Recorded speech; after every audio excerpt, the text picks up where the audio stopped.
Well, good morning. Good to be here. I think let's start by clarifying that when we say mental health, we're not talking about pathological illnesses. It's all the different ways that we might respond mentally, emotionally, etc. And I think that one of the phrases that is used a lot is pre-existing conditions. So we talk about people who are at risk, and we think about the elderly or people with hypertension, etc. Yes. But those are not the only pre-existing conditions. There are Yes. also our personalities, the way we cope with stress, the things going on with our life, etc. And so, to answer your question, people are going to respond differently depending on their circumstances. Yes. One of the things that we can expect, of course, is a natural need for trying to have certainty and control and understanding. And I think that one of the things that happens is that people need information and they try to access information. It gives them a sense of efficacy, etc. The problem is that a lot of the information out there is not accurate. It's fear mongering, etc. So that anxiety that might come about, that is normal because we're all going to be anxious. It's a scary situation. We have to be very careful to keep it in the normal range. And what's normal for you may be different from what's normal for me. So what are the kinds of things that people worry about? Well, obviously they worry about the risk. They worry about whether they can contract it or anybody they care about. So it is really important to kind of keep a balance between getting information but doing the things you need to do. People sometimes spend more time searching and Googling on social media Yeah. than organizing their household, talking to their children, talking to the elders, making sure they have the right resources. So we need to start very practically. Get the things you need. Instead of spending time and energy wondering where the virus is coming from, figure out how to make your own home, sanitizers, etc., so that you're being practical and you get a Yes. sense of being in control. Yeah. But it also varies because some people have pre-existing conditions such as anxiety disorders or mental health issues. So I Right. think it's something also very important, whether it is you as an individual or somebody you care about, to keep in mind that this might push them a little further along whatever spectrum they're on.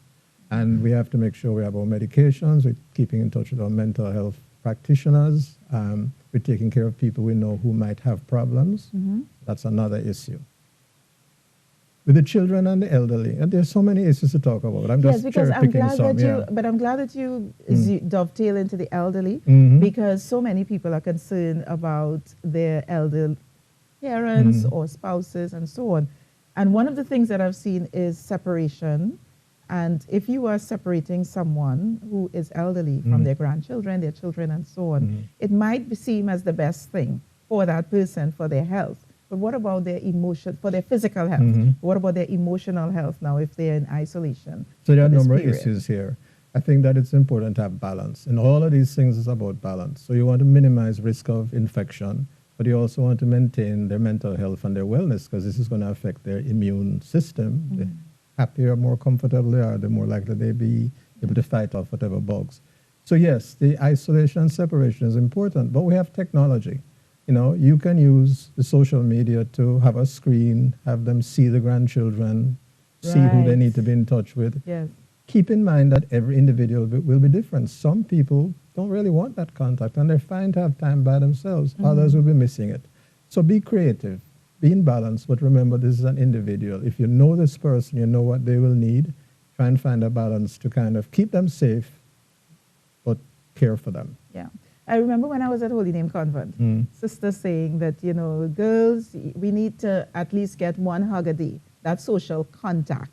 Now we're talking about social distancing where you're not even meant to shake hands, you know.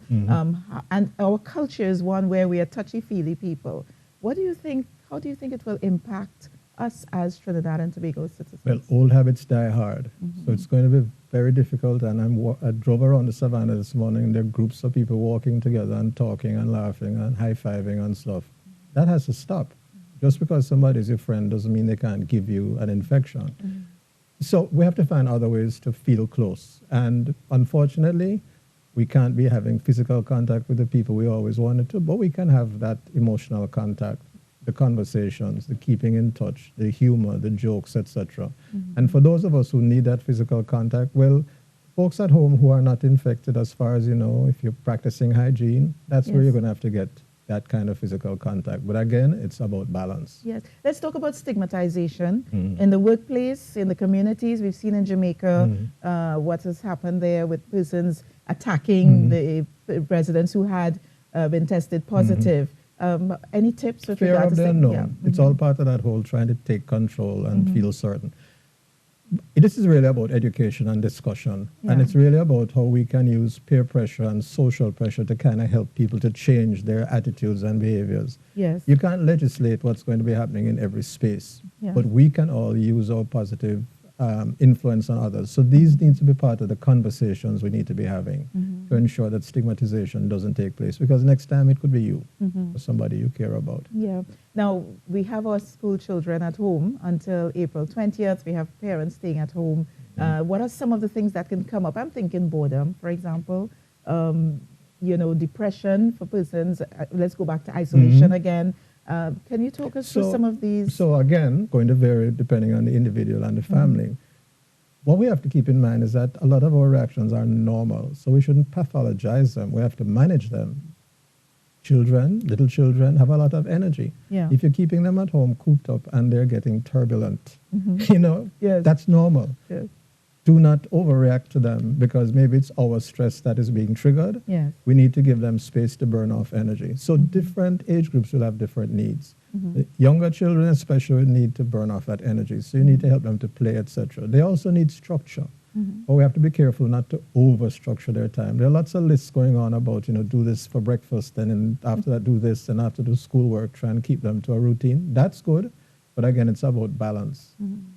You need to help them get their needs met. And one of the things is to ensure that you understand what they understand about this virus and the isolation. Children will make connections that we don't even know, and then it will lead to a lot of feelings and a lot of emotional challenges later on. So talk to your children. First, find out what they think this is all about, and then explain the facts to them. For older children, especially adolescents, they're already going to be moody, etc. That's part of adolescence. So we're going to have to manage that.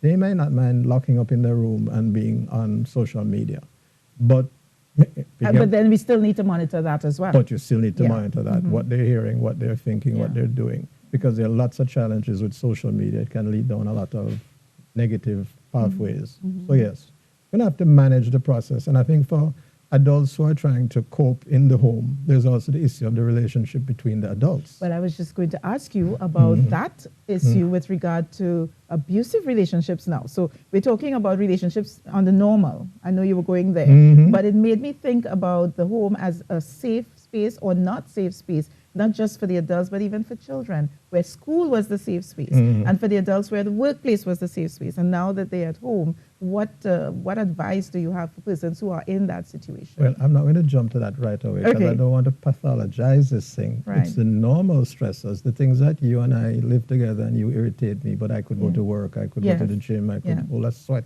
Yes. No, we can't get away from each other. Right. So we need to predict that. And, families need to talk, family meetings, how we're going to cope, etc. And adults need to have those conversations as well. Yeah. For the more extreme and pathological behaviors, Yes. that's really a time when you need to reach out to support systems. Right. The people who know what's going on, start talking to them. If your situation is escalating, you need to seek help from Coalition Against Domestic Violence, Rape Crisis Center, any of these organizations here and in Tobago. But don't accept that this is just part of the virus crisis. If there's aggression and abusive behavior, whether it's verbal, emotional, or physical, don't put it down to, oh, he or she's just stressed. It's a sign that something is going wrong and you need to seek help. At least talk to somebody about what's happening. Another stressor would be financially related with regard to loss of income, and what sort of coping strategies can we talk about in that area? That's a very difficult one, because is. one of the challenges that we don't know where this is going to go and how long this is going to last. And I think that's one of the unknowns that feeds the uncertainty. But certainly you need to look at the resources you have and start managing them more effectively.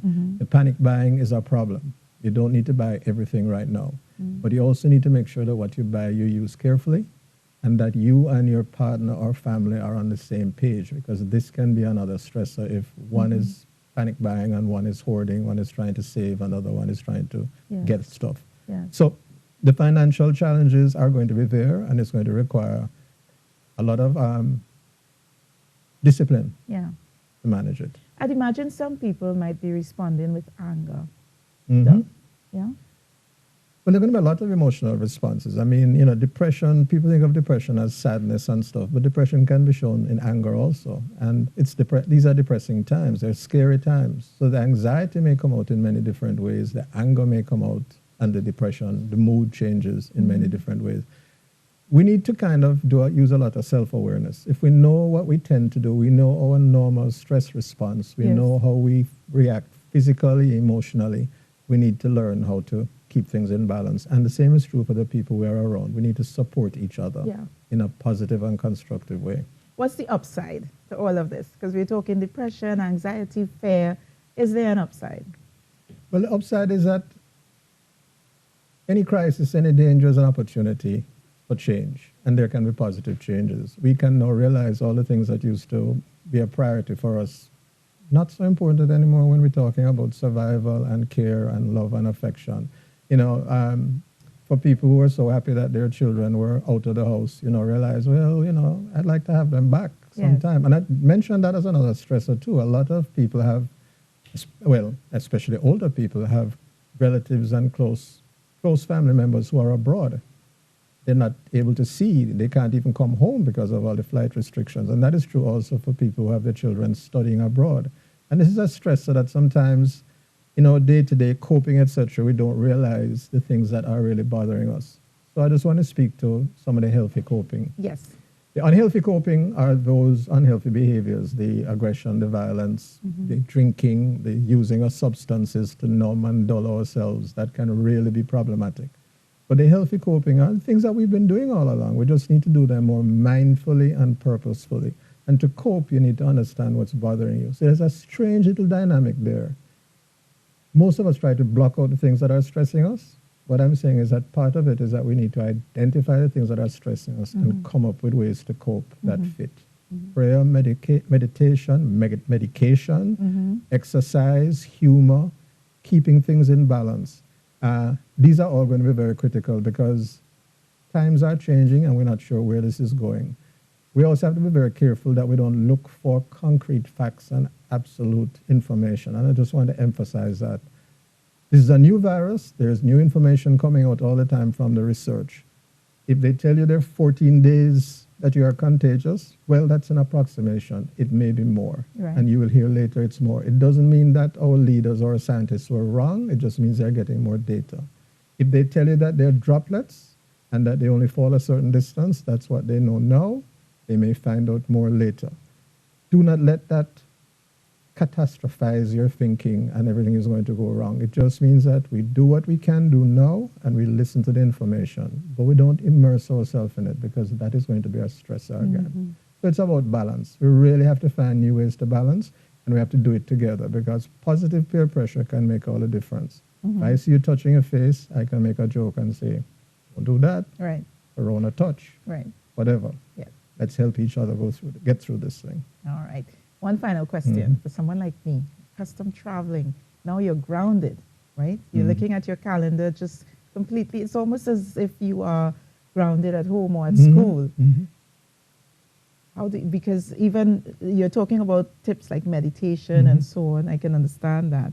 But that requirement to move and to shift and to change spaces, so many people are now in a confined space. Well, again, this is where the individuals have to make choices. What is it that you're missing? Is it the stimulation? Is it the escape? What is it? Well, then find some alternate way to try to meet the need. Do an online course, do a tour of a museum. They have those online. Choose friends who are living all over the place and contact them and talk about what's going on and share pictures. I mean, again, it gets back to what does the individual need? And then how can they attempt to meet that need in some way. They may not get exactly what they would have gotten before, but you can't deal with it if you don't know what you're dealing with. And so it always gets back to self-awareness. Some excellent tips there, Dr. Weller. We can chat all morning because this is such an unknown pages area. Of notes to cover. You have lots of it. You do? For example. Faith. Religion. Our faith is very important to many of us, talking about culture.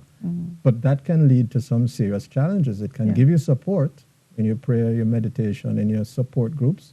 but it can lead to a lot of blaming, stigmatization. We're having a challenge in Trinidad where some faith-based groups want to continue meeting because they see that as more important, but there's a real public health risk to that.